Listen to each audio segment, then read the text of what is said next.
Selamat pagi, siang, malam, Bu Anggun. Di video kali ini saya akan membahas tentang teks eksplanasi mengenai gempa bumi.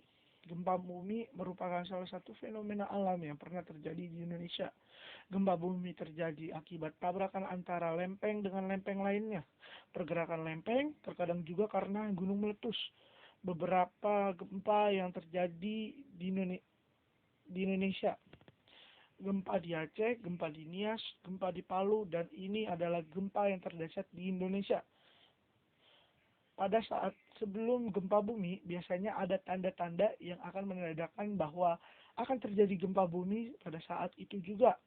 Ada beberapa tanda-tandanya seperti air tanah tiba-tiba menjadi surut, sinyal tiba-tiba menghilang seperti sinyal televisi, internet, dan lain-lainnya. Dan yang terakhir, hewan-hewan menjadi berisik dan bertingkah aneh. Mereka melakukan agar pemilik dan orang-orang sekitar tahu bahwa mereka dalam bahaya. Ada banyak dampak yang terjadi karena gempa bumi. Contohnya, kota menjadi hancur, pemukiman menjadi rata dengan tanah, banyak yang terpisah satu sama lain. Banyak yang cedera ringan, serius, bisa aja sampai meninggal.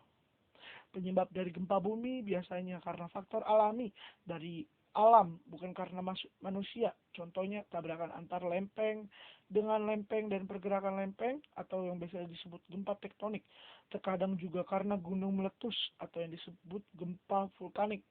Komentar saya, menurut saya, bencana alam adalah suatu kejadian yang berasal dari alam sendiri. Jarang ada yang berasal dari manusia sendiri.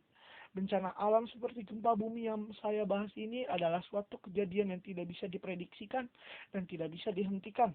Menurut saya sendiri, gempa yang terjadi di kota Palu ini berasal dari pemukiman yang dibuat di atas lumpur hidup. Dan menurut saya alam marah dan membuat gempa bumi yang sangat besar. Sumber ini saya ambil dari aa.com.tr. Oke, terima kasih Bu.